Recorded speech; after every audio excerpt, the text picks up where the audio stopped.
Welcome to Future Minority Dentist Club on Clubhouse. My name is Paola Benefo. I'm a rising D1 at the University of California, San Francisco, and I am the founder of Future Minority Dentist Club on Clubhouse.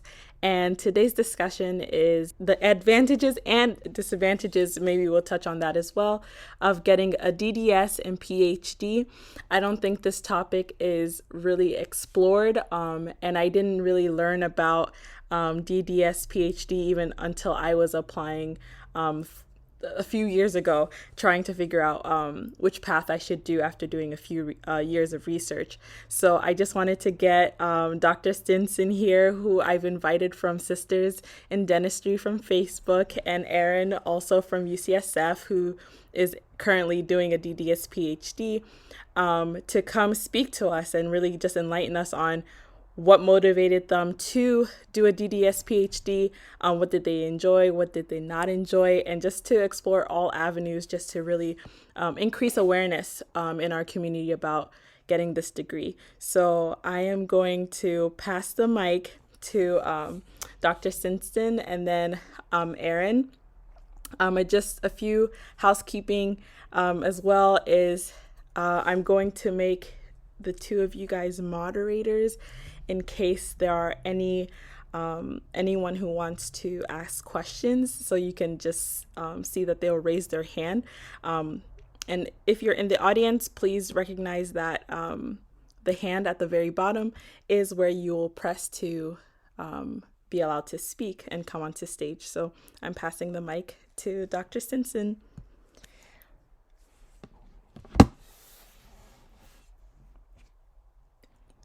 Oh, Dr. Stinson, I think you have to press the unmute button, which is in the lower right.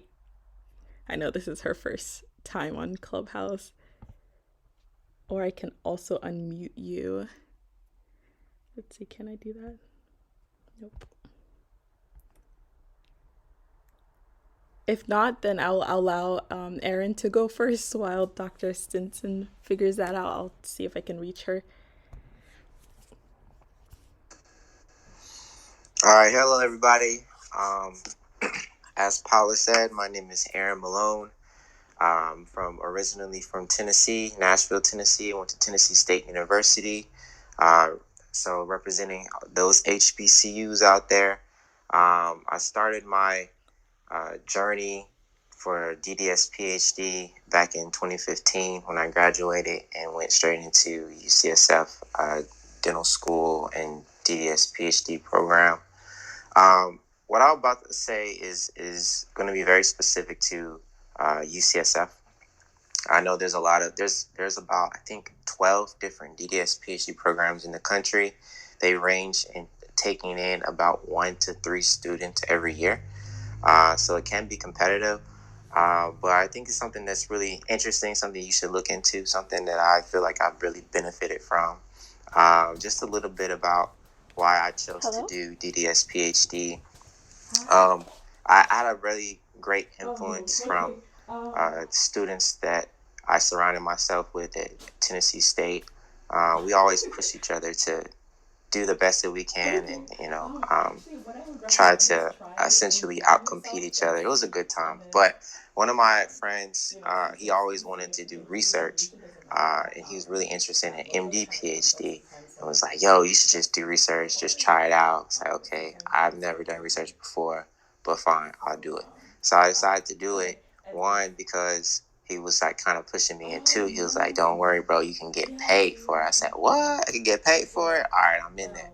So I started to do it for that reason, but then I started realizing this is really interesting. I'm a very inquisitive type of person. I've always been the person in class asking the question why. So many times the teachers like, just read the book and you'll figure it out, or they just like, oh, research found that stuff out. I don't really know all that stuff. And so it was really interesting to me to get to a place where I can answer my questions, ask questions and answer my questions, be like an investigator and find things nobody's ever found before. It's kind of really exciting for me. And so I really started enjoying doing research. I never really considered it as a career until I was applying for dental school, though. And I was going through the applications and looking at the opportunities that I could possibly do research in dental school, but not necessarily as a PhD student. But then I realized, I was applying for UCSF dental school, and there was a point on the application was like, "Are you interested in the DDS PhD program? Yes or no?" I never thought about doing research as a career, but I was like, well, why not? I don't want to tie myself down. I want to be able to give myself as many options as possible. And I did extensive research within undergrad because of all the opportunities that we had at TSU to do so, either during the summertime or during school time. And I just wanted to try to stay as busy as possible, if you will. And so I used that to do that time to do research. And so I had some good amount of research background. And so I was like, yeah, let's do it. So I applied for it, and I eventually got in. It was a very interesting interview process. I had three, it was FaceTime interviews beforehand for the PhD program. When you're doing the DDS and PhD, you usually interview for both at the same time. So I had three before I got to UCSF, and then I had another two at UCSF for the PhD, and then the normal dental school interviews when I got there. So it made for a very long day, but it was cool. It was exciting. I really got to enjoy meeting all of the researchers and the dental students and the professors that interviewed me. And it was a great option. So why I think it's really cool and really great to do DDS PhD is because it gives you so many opportunities. There's so many things in the dental field that you don't know. We just have no idea why we do things. A lot of the things that we do in dentistry are things that they were found out back in the 70s, 1970s, 1980s. Some of the things, as far as like pathology and periodontal treatment, things implants, those things are more recent. But a lot of the materials we use, like amalgam or Fuji and things like that, they are not as current. And so research kind of bridges the gap, right? It allows you to look at what are ways to regenerate the enamel, or what are things that we can do to help regenerate the periodontium. What does the bacteria in our mouth actually do, and does it affect us as hosts? Things of that nature. And there's a lot of questions that I still have as a dental student that we just don't know the answers to. Even with the things with COVID-19 that happened, we relied heavily on research in order to move the field forward. And so, in my perspective, I really like research because I can make a really big impact, a global impact, not just from my perspective, something at a community level that I would be able to do as a dentist. Not saying that is the only way you can make an impact in that way, but I just felt for me that was a way that I wanted to be able to make an impact and try to impact the future. The future approaches that we use and therapeutics that we use coming up. Downside, I would think to say is it's a long process. So if you're not interested in that, I would not recommend you do a DDS PhD. It's an 8-year program for us at UCSF. I think maybe somebody's done it in 7, but that's usually around the country 7 to 8, if not longer program. Another downside might be that, I don't know, maybe you're just not that interested in research. I think that you have to have a pretty good interest in research in order to continue it. A PhD is no joke. It's something that you have to use your other side of your brain in order to think, in order to get to yourself to the point to identify things within the field that have not been identified yet. And so it's definitely something you want to do if you're interested in doing it, and if you're committed to using it. But I think it's helpful, and I think it's something that allows you to become a better dentist. You can use the therapies that are coming out, read the papers, and be able to decide, is this good for you? Is this good for your patients? problem solving and things of that nature. You get all that stuff coming from a PhD as well. Trying to think of another perk from my perspective is financially. Through the DDS PhD program at UCSF, we apply for an F30 grant. I think we have like a 90 plus percentile of people getting it. And with this F30 grant, it funds your PhD for 2 years, and then also 4 years of dental school. And so that's really nice for me. A majority of my dental school is paid for. I know a lot of programs that they pay for 100% of your dental school. And so that's something that could be a positive for you as well, as you are going and looking to dental schools and different options of career opportunities and things of that nature. It's something that, once again, I would not take lightly, but that is definitely a big perk for you. And then also, you just networking in general. I travel so much doing research, presenting, doing presenting at conferences, going to presenting my paper and posters at different events. And it's just a really great time to share science with the scientific community and communicate with those who are dentists. A lot of dentists, they may not be necessarily interested in doing research, but they're interested in your project or interested in the new things that are coming out. And so it's always a great interface that you can have with future doctors and dentists who have been doing things for forever. And so those are just a couple of things I can think of off the top of my head, but I will pass it along to Dr. Crystal.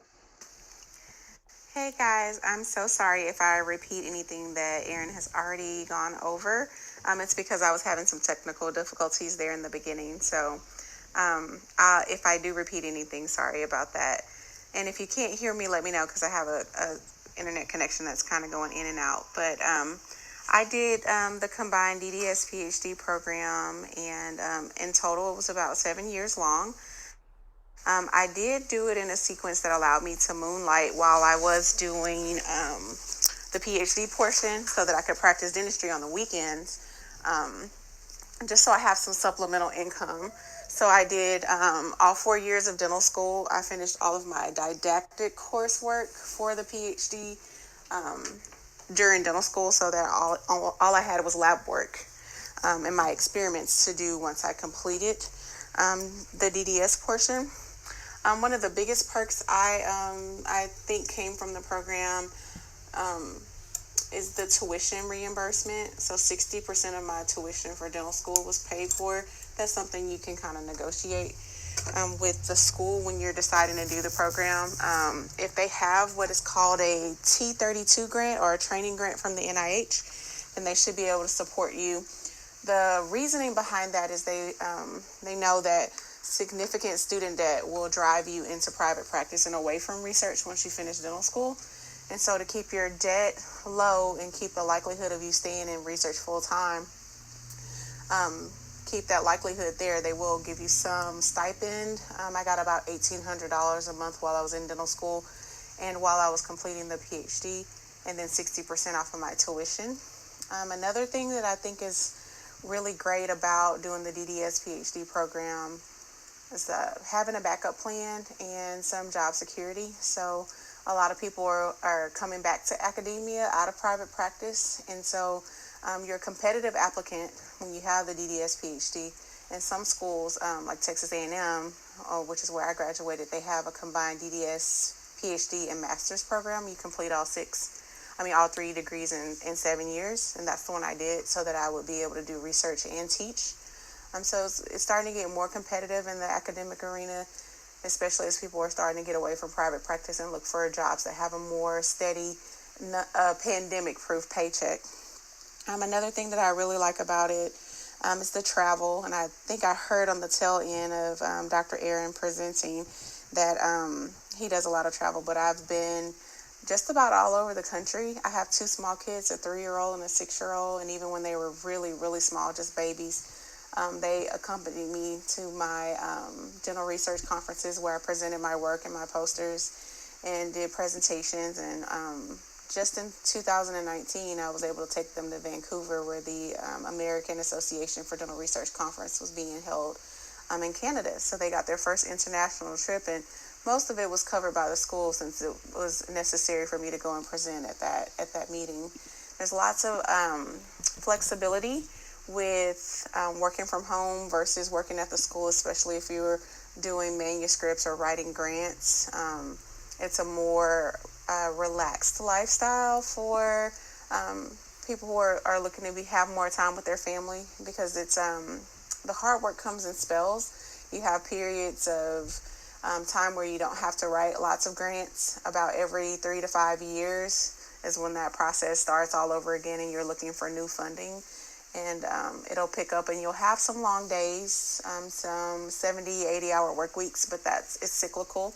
It goes up and down, and you get your holidays, and you get paid time off, lots of benefits with being in academia. And I would say another really nice thing about it is you open yourself up to the opportunities to do corporate. So I interviewed for a few jobs when I first finished my DDS PhD, working for Oral-B. And you have these companies that produce dental products and dental materials and work on cutting edge research that are not within the academic institution. So you don't feel like you have to be married to staying at the dental school or being in a dental school to be able to do research. You can always go the corporate route. It's very well paid. Now, the hours are not as flexible. These are companies, so they are looking for you to produce products that can make them money.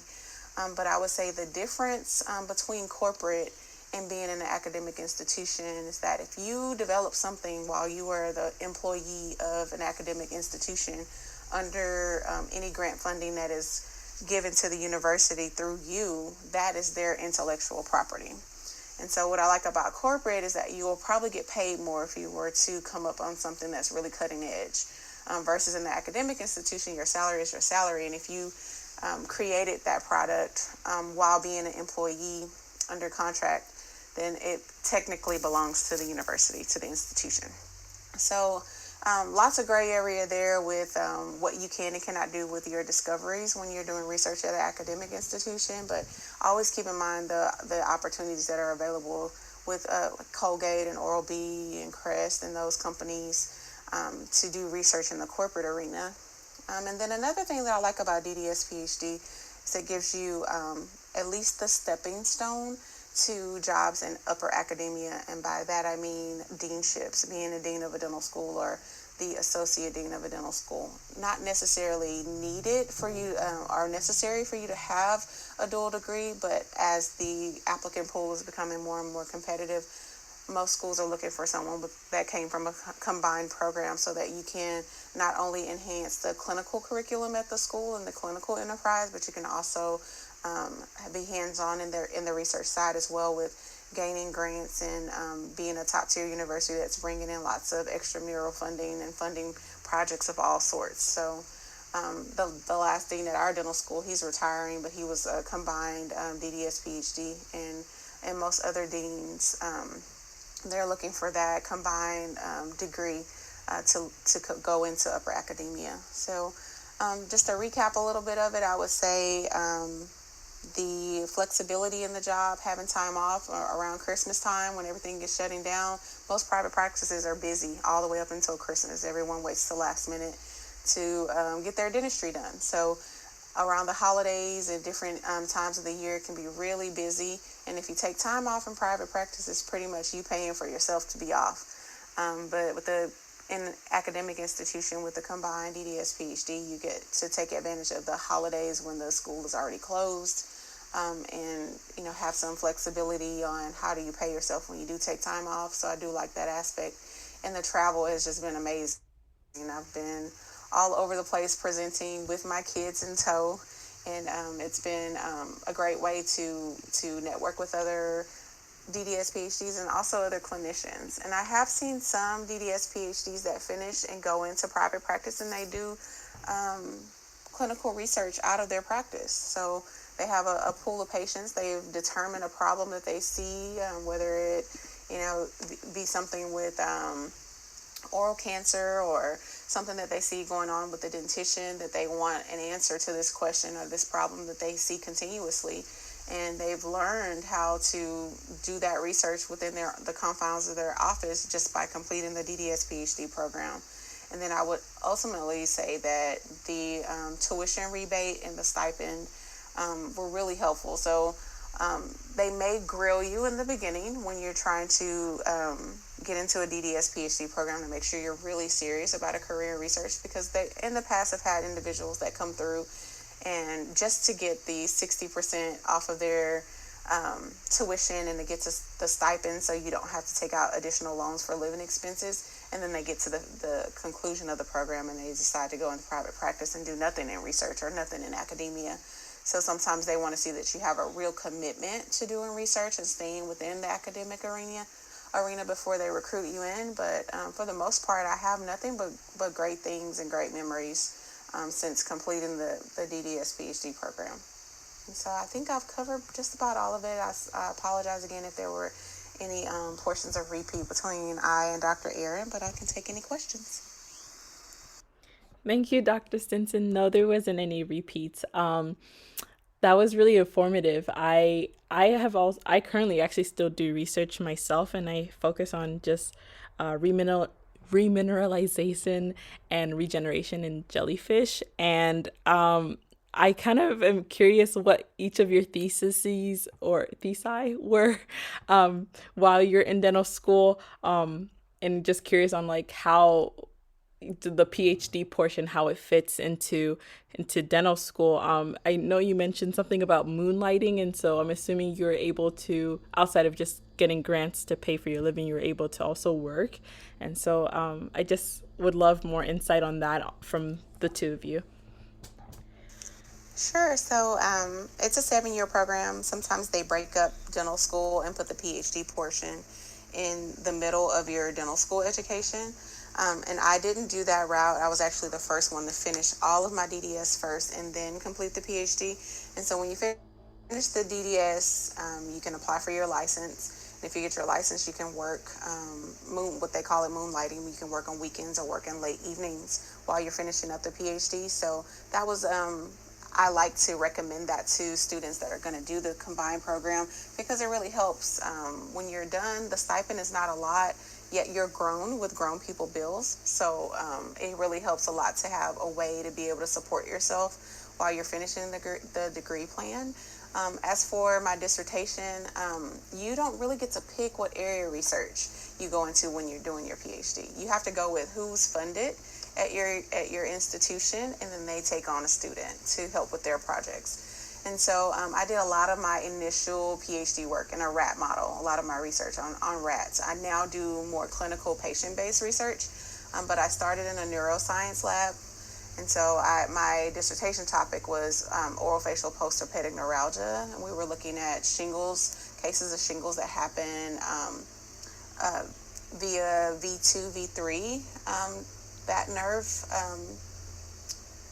nerve pathway, and then we were looking at ways to treat it and differences between the two sexes. So a lot of how estrogen modulates that pain response, and a lot of pain and I call it borderline torture, but pain testing in the animal model. We would actually inject them with a variation of the pox virus and allow them to have a clinical case of herpes zoster, and then try different treatment and look at different areas of the brain that may be active or overactive during the pain response, and how different sex hormones modulated that response. So I've kind of segued into my own independent path, and that's what you normally do after you finish your work with your mentor. You don't necessarily want to continue to work on what you learned there with them or on their projects, because you will be competing with them for funding and publication of manuscripts. So you find something that's interesting to you, a passion to you, that you can spin off from your mentor. So I went into the area of addiction. I feel like dental providers are well positioned to treat addiction. A lot of the manifestations of misuse of street drugs or even pharmaceuticals are evident first in the oral cavity, so easy for us to detect. So my current projects, I'm looking at dental provider-led tobacco cessation, substance use disorder, and misuse of psychostimulants. So most of my projects are now patient-based and on humans instead of rats. But normally you have to start with whatever funded mentors you have at the university, because some of their grant funding covers the cost to do your projects and the materials and the things that you need to conduct your science.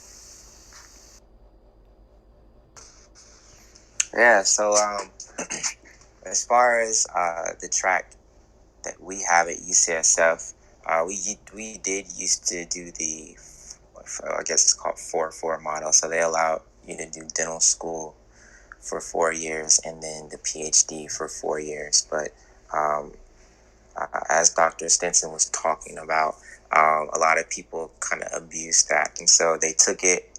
They took the money, graduated dental school, and then didn't finish their PhDs. And so now we have the format. It's called 2-4-2, which essentially is you start your PhD the first 2 years, and then you get your funding for your F30, which is the funding that wants 2 more years of PhD and 4 years of dental school. And so then at that point, you have the opportunity, depending on your project, to choose how you want to do it. You can go into dental school right then after those 2 years, or you can continue doing research. I know people who have done 2 years and then 4 years of dental school. Once you start dental school, you can't stop dental school, so they don't break it up. But you do 2 years and then you get your 4 years dental school and then you come back and finish your PhD. I have chosen to do the path of where I did majority of my PhD. So first 4 years were PhD, and then I'm starting dental. I've been in dental school. I'm a D2 now.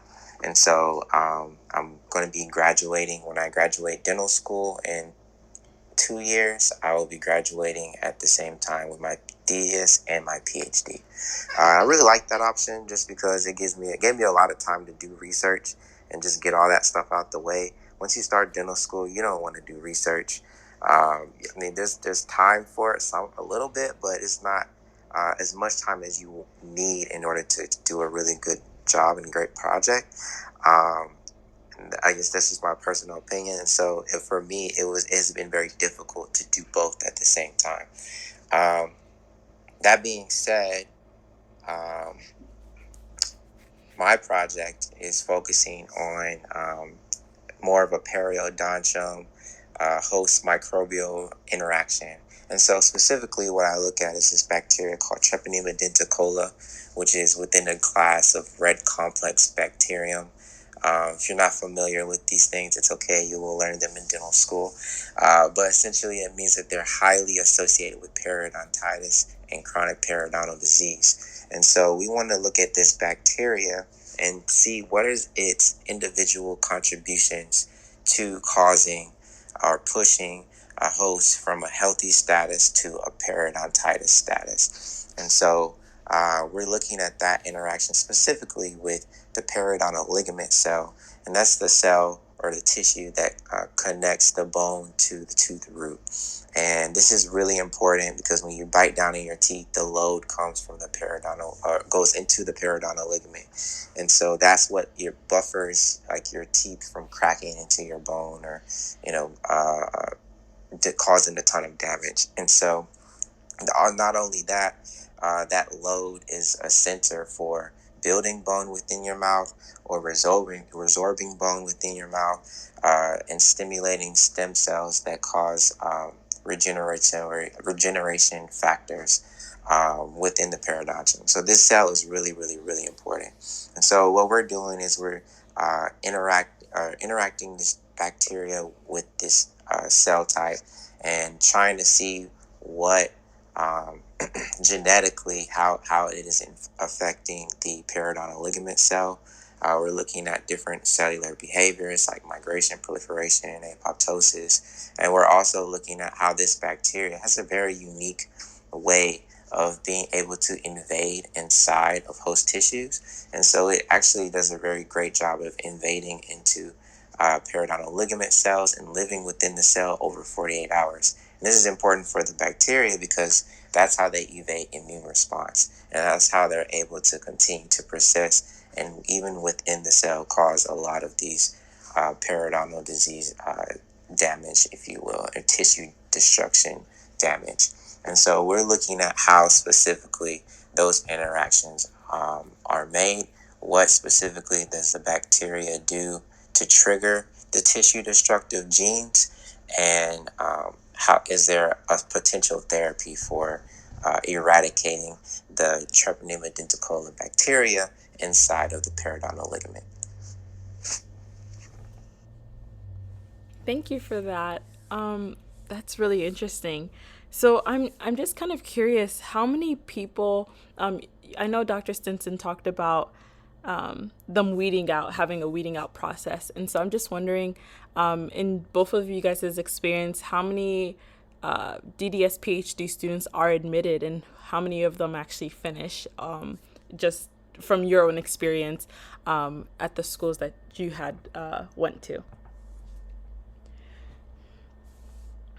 I'll say real quickly that I think the weeding out process, from what I experienced, is within the interviews, just to see like, okay, are you actually about doing this for 7 or 8 years or longer if need be. But once you get into the program, they're trying to keep you, and it's beneficial for them to keep you because that goes well for the school, right? Because of funding and because of their training grant that was mentioned earlier, they need to show that people are getting into the program and they're actually completing the program, and that's what allows them to get more funding. If they're getting publications, that allows them to get more funding. And so every time they review, those are the things that they're looking for.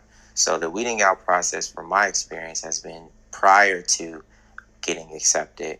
But once you're there, they're trying to do everything they can to help you and keep you in there so you can graduate. And so that will help and benefit the school. Yes, I have to agree with Dr. Aaron. It happens during the interview process. At our school, it's pretty impossible to get into DDS PhD program without doing summer research first. And so you have the opportunity before you are a D1, when they call you a D0, to do summer research with the mentors that do take on trainees, either PhDs or master's trainees. And they get some feedback there on whether or not it will be good for you to matriculate into the DDS PhD program. So it depends on your performance there.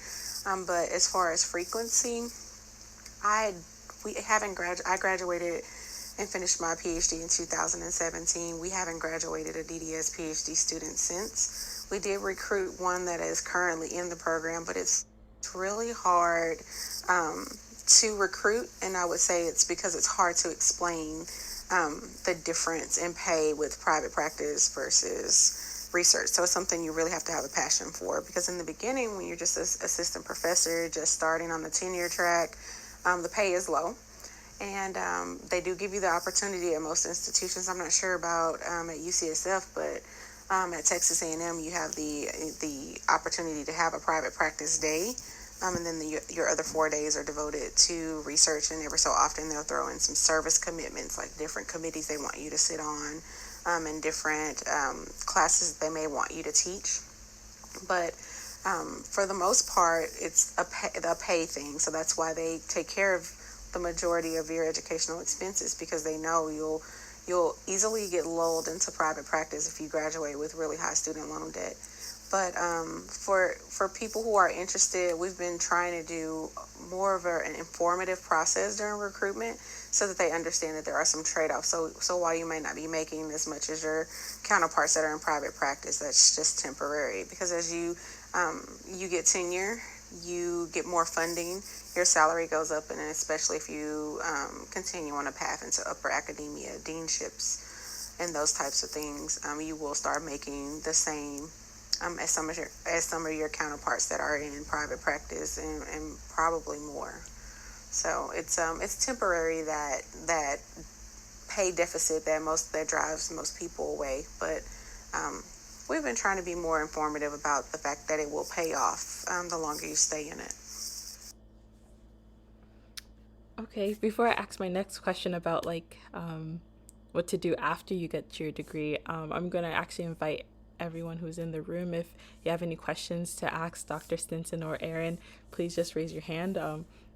This is supposed to be really conversational. I've just been asking some of the questions that I've been interested in. So if any of you guys would like, please just raise your hand.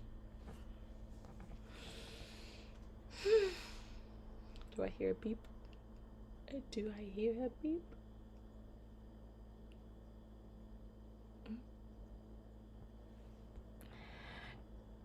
Invite to speak. Invite to speak. Invite to speak. Hi, my name is Buthena. I just want to say thank you to both the doctors for taking a time out and speaking to us. I actually didn't even know this program existed for dental, because I do have a friend who's interested in med school and she was talking about that, but I didn't know that there was something like that for dental, which is pretty cool. It's definitely something to consider, but I guess my only hesitation is that I've never been like a research type of person, so I didn't do any research in undergrad and things like that. But like when you guys are talking about it, because like I'm actually interested in dentistry, right? So doing research in something that you're actually like passionate about seems actually really cool. So I guess my only what's the word I'm looking for? My only hesitation is that I haven't done any research in the past, so I don't know what my chances would be like applying to those type of programs.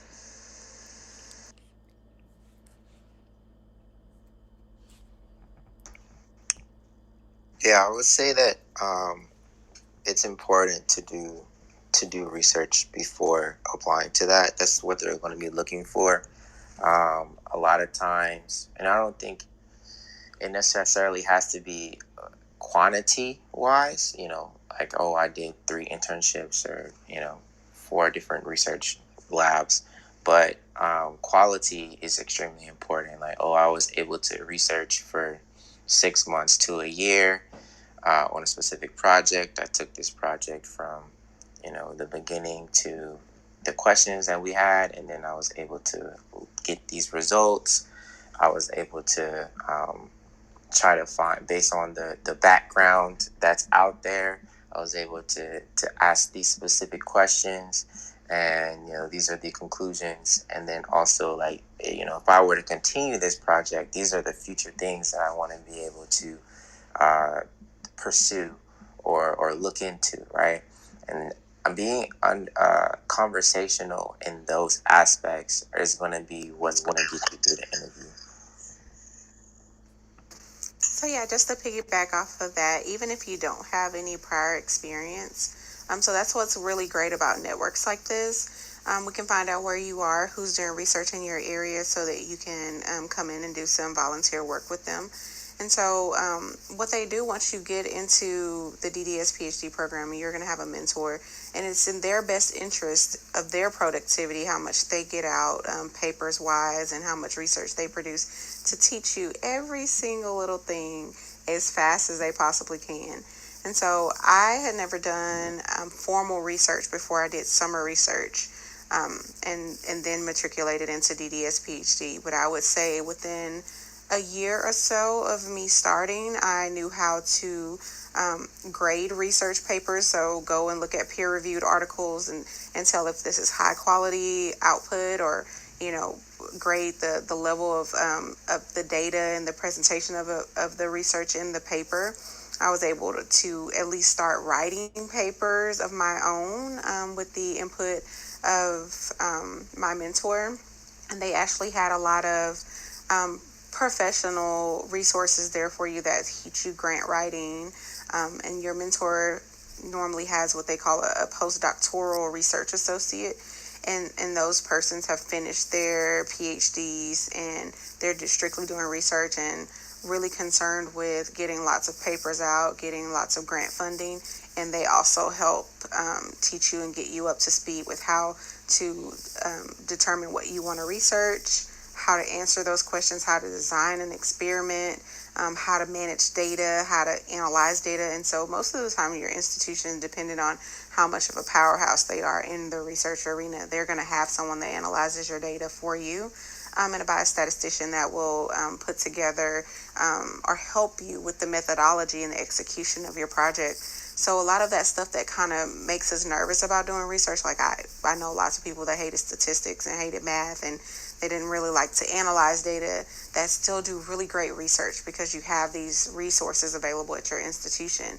And so really what the magic that you bring to dental research as a dual degree researcher is the fact that you can connect the research that you're doing on the benchtop directly. It translates directly to clinical care. So you're able to design research projects in a way different than someone who's just strictly PhD because you have that clinical connection.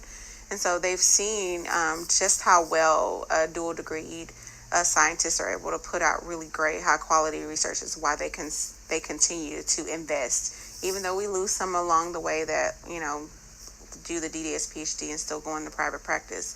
They're still investing in this degree program because of how easy it is for you to, once you do strictly research with no clinical background, how easy it is for you to not produce things that are translational. And by that I mean that actually make it from your animal model into human care or into patient care. So they're really interested in not just stuff that you do hypothetically in animals that we don't ever get to see implemented in humans. And the people that are able to do that best are our dual degree scientists. Thank you. I appreciate that. Do you, Crystal or Aaron, have Instagram or somewhere I can reach out to you guys to see if you guys know anybody where I'm from?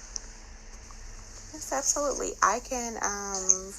I'll give you my email address. You can write it down and you can shoot me an email and tell me where you are. And then I'll look out and see what colleagues I have at different schools. I know people who are doing research at just about every institution. It's Stinson, my last name, STINSON, at T as in Tom, A as in Apple, M as in Mary, U as in umbrella, .E as in egg, D as in dog, U as in umbrella. Okay, perfect. I got that.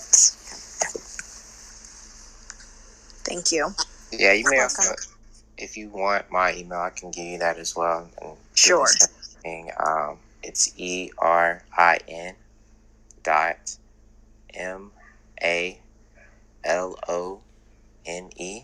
So that's Aaron.Malone at UCSF.edu. And just feel free to hit me up with any thoughts or questions, or I can look into the same thing with Dr. Stinson. Hopefully we can find you a place that helps you out.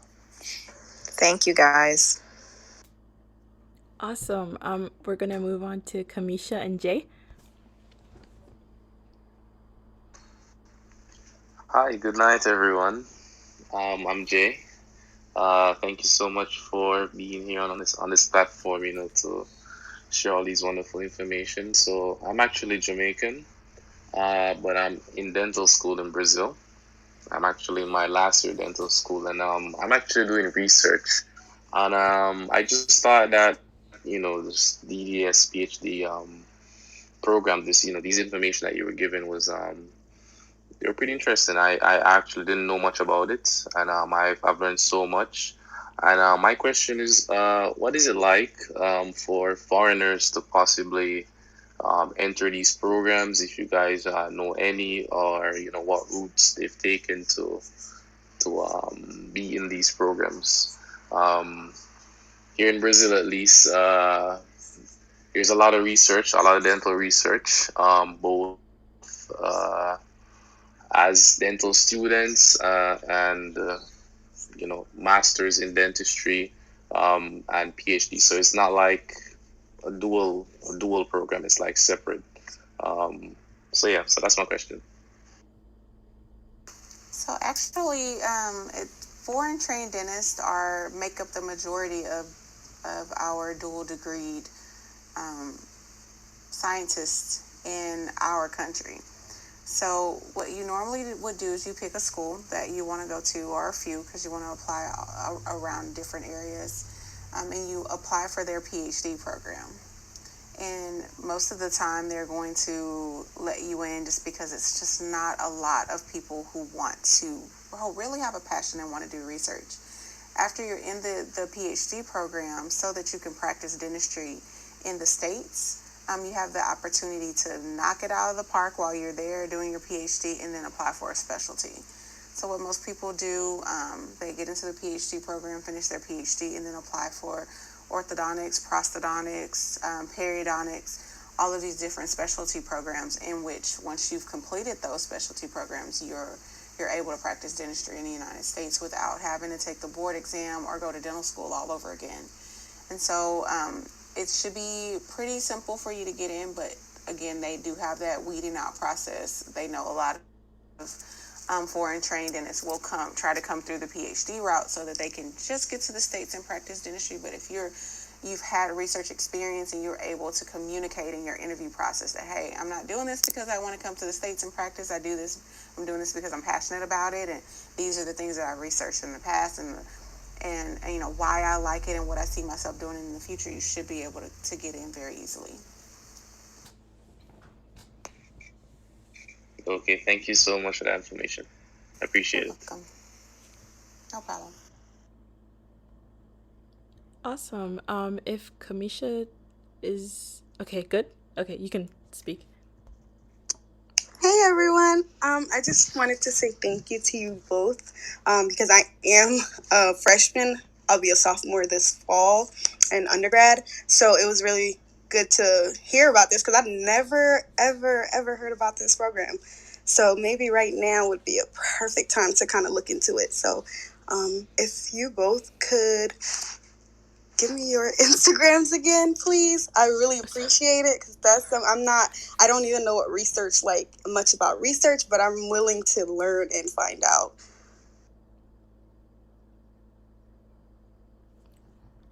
So I can actually, since they already both shared it, I'm going to just message you, Kamisha, and then send it to you directly, and I'll just pass that information on to you.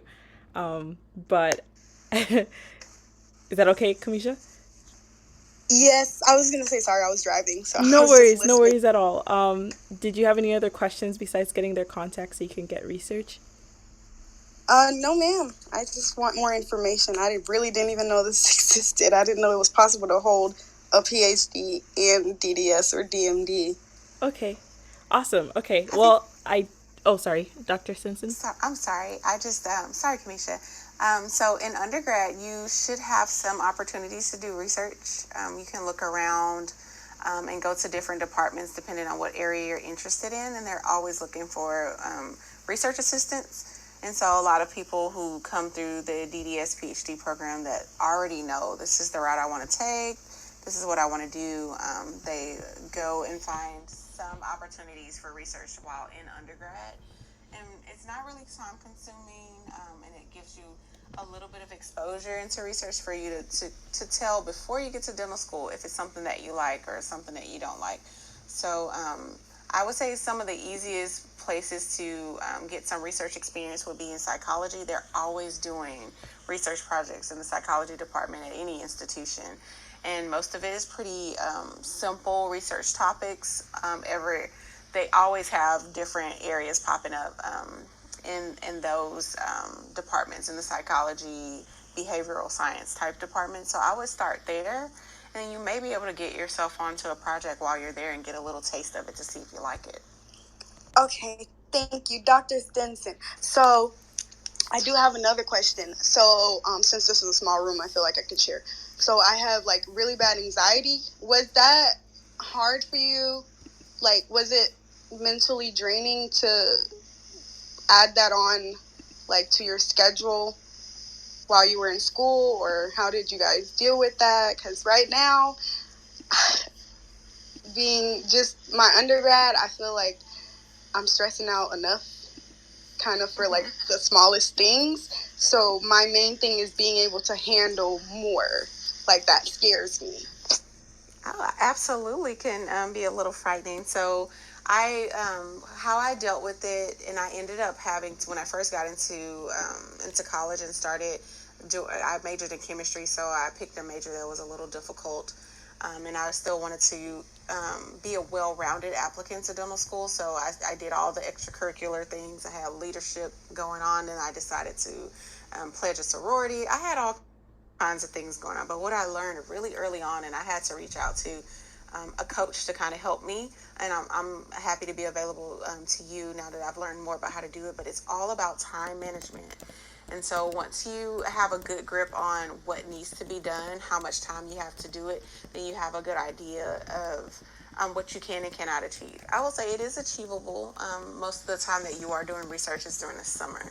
That's when they take a lot of their research assistants because they do understand in the fall and the spring that you're taking a full course load. So most of that is going to be during the summertime.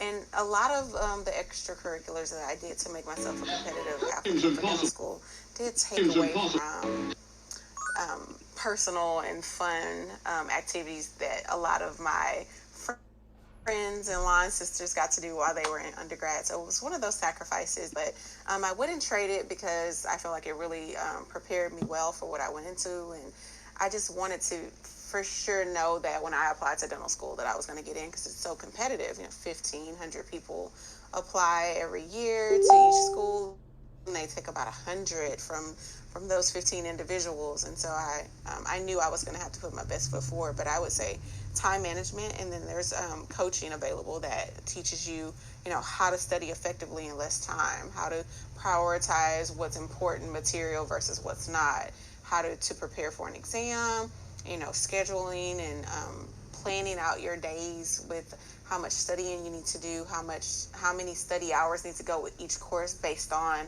how many hours the course is. So if it's 3 hours, how many hours a week of studying you should be doing for each subject. So I went into it blind, but I did learn about halfway through my first semester in college that I needed more help on managing time and being effective with that time. Because you can study for 10 hours, but if you aren't studying effectively, then it does you no good. And then you end up being stressed out and anxious because you're not performing how you want to perform. And so I think keying in on how you learn to, like, if you need to hear it, or if you need to hear it and write it down, if you need someone to quiz you to make sure that you can regurgitate what you've learned. So a lot of that you learn through coaching and talking to someone who's been through the process to help you learn how to use your time most effectively. Okay, thank you, because I'm really interested in it. I'm one of the lucky people who don't have to work during undergrad, so I have a lot of time to, make my application strong and try to venture out and do different things. Awesome. Let's chat about it. She's going to send over my Instagram. You can send me a DM, and then we can set up a time and we can go over what you're taking in school and where you feel like you think you could do better, because sometimes we're our own worst critics. And with you not having to work, I did have to work too when I was in school, so you do have a lot more flexibility to fit in some good things to make sure that your application is competitive. So we can chat about it. I'm always open to that. Yes, ma'am. One more question. I have an interview at a hospital tomorrow for volunteering. Would that be a good place to ask about research? So hospitals, if it's an academic institution, then they have research areas, but it's really hard to get in on that level. By the time they're doing research in the hospital setting, you're going to need to outside connect whoever is the professor over that research project, and that's going to come from the institution and not so much the hospital. So just, an example, say you have, we're going to call it Mercy Hospital, and there's a research project going on about diabetes. The the people that are working at the hospital, or the doctors that are staffing the hospital, aren't necessarily the ones behind the research. It's the academic institution where the professor is that has rights at that hospital or has privileges at that hospital. So the best way to do it is to start at the institution level. And then if you're looking for one that's specifically doing hospital-based research, then you look at the institutions in your area. You're able to put their name into the search engine on the school's website, and it'll take you to their page, and it shows all the research that they're doing. And so that's how you get a feel for what topics of research are going on at your institution. And that's where you get your connection. You can ask them, because sometimes, it never hurts to ask. But most of the time, the research is organized from the academic institution. The professors at the academic institution have privileges at that hospital and maybe using that patient base to carry out their research. But to be able to participate in it, you're going to need the buy-in from the professor over the research, not necessarily the hospital. Okay, thank you so much. You're welcome. Awesome. Okay, so I'm going to pose our questions from Instagram. So I'll merge these two, but the question is, do you have enough free time during a DDS PhD? For example, social life and relationships. Can the two of you guys speak to that? I would say, yeah, absolutely. PhD time gives you gives you a lot of time to do what you want to do, because you get to set your own schedule. That was the most free time that personally that I had, and even during dental school, I'm able to do it. And I'm kind of addressing it as far as doing a PhD and then doing the DDS. So I'm not necessarily conflating the two, which I feel allows me to have more flexibility within my life. I have a life outside of school. I have a church life. I'm married. We're having a baby soon. Like things keep going on. Life keeps going on, and so you can't.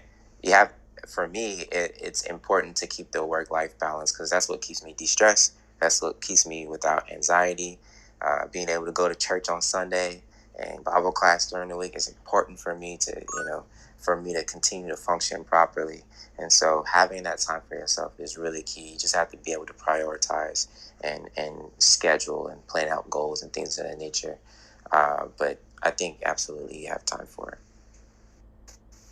So yeah, I'm gonna agree with Dr. Aaron. I had my first child when I started the PhD program, and then as I graduated, I was pregnant with my second. And I talked about it a little earlier, but I will say academia and research is a more flexible, cyclical. It gets busy and then it's not busy, and then it's busy and then it's not busy.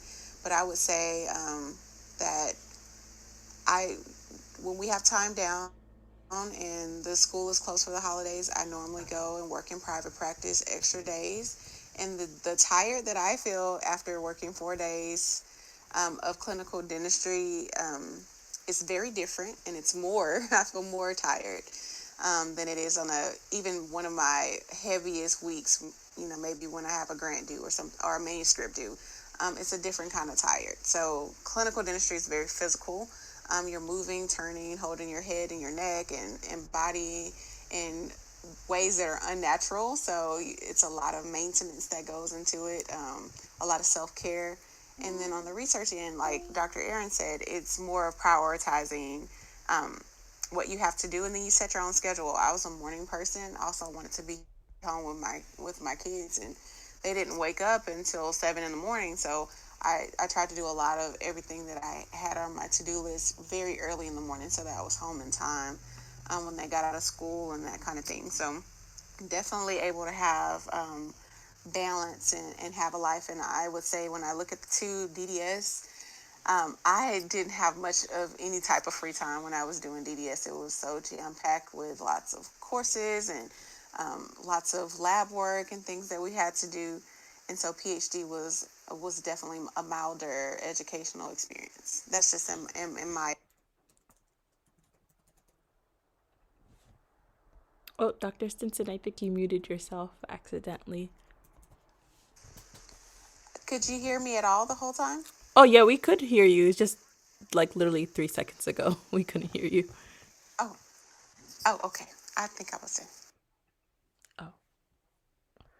Oh, okay. Well, we do have one last question, but it's a really long one. So I guess I'm just gonna summarize it. The question is, what are my chances for making it into DDS PhD program with a 3.5 science GPA 20 AA. They're retaking their DAT. They thought they were going to the medical field, but then found a love for dentistry, have 100 shadowing hours, 100 volunteer hours. They've done research, and their PI is a CEO of a corporate company that does research, focusing on public health. Yeah, it's a long essay, honestly, but I guess I should have sent this earlier. But I would just say, what would be some of your advice for a student like this who has stats like this in their experience? Yeah, I mean, I think that they would be good candidates. But I would also say, not a but also I would say that, stats are great. They're kind of like the prerequisite to kind of get you to the interview. But once you get to the interview, it's about how you think. It's about how you process information. It's about how you are able to project, how projectable you are to be a good researcher, right? And so if you've been able to kind of like we were saying earlier, go through the process, being able to understand how you get background, how you do results, how you're able to come up with different experiments and things of that nature, and think along those lines, you'll be good to go. Also, it's your personality. Are you able to work with other people? I don't have all of those great stats coming into it, but I was still able to get into a very good program. And I think a lot had to do with how I'm able to think, but also like how I'm able to work with other people, how affable I have been in the past, and how I can carry myself and mature myself. Because once you're in research, man, like you see those people every day, so they want to make sure that they're getting somebody who they can work with, who they're able to be around, who they like, things of nature as well. So stats are good, but also how you are as a person and your personality is important as well. So yeah, I'm piggybacking again on Dr. Aaron. So the stats are what get you the interview, and in the interview is where you sell your passion for research. I would say a starting point, those are really competitive stats. I would first look into which dental schools in the United States have DDS PhD programs. Not all of them do. And then kind of narrow down where you want to go. And what I tell people, since the application process has become so competitive, and so say just so happens there is a dental school in the city that you live in, and you know this is the route that you want to take. Most of all of those dual trained scientists are doing some type of private practice on the outside just to supplement income, especially in the beginning stages. So look them up and on the school's website, and then Google them and see if a practice pops up under them. And then you can go by there and introduce yourself and tell them that you're interested in doing research and interested in shadowing. And so not only do you now have a source of a letter of recommendation from another DDS PhD, but you have someone that is on the faculty at the school that you're interested in applying in. And so that's just a tip, a tool to use when you really want to make sure you are going to get in the first time, because we have lots of dentists in the country that write recommendation letters for applicants, but it's something different when a recommendation letter comes across the desk and it's from one of your faculty members. So they look at that in the admissions process, because it's really hard to discriminate through these applications on who to take and who not when you have 1,500 or so and you only can pick 100 of them. So I would say start there. Wonderful. I will pass that on. Well, I am going to end this discussion. Thank you so much, Erin and Dr. Crystal, for coming and answering all of our questions, and everyone who was in the audience that really came to ask their questions and had so many good questions to ask. I am going to just announce that we do have our next Future Minority Dentist Club meeting on Friday, April 30th. So that's this Friday at 6 p.m. And we'll be discussing tips for residency application success. And that will be led by a D4 student from UCSF, Naya, and Dr. Marianne. And I hope that you guys can definitely come back for next month. We definitely have a list of events and a whole month of events of discussions to have. And so thank you guys for taking time out of your day to really spend time and educate us on the DDS PhD degree. I am so grateful and I've learned a lot. And I hope that I can also meet another classmate that is also in the program.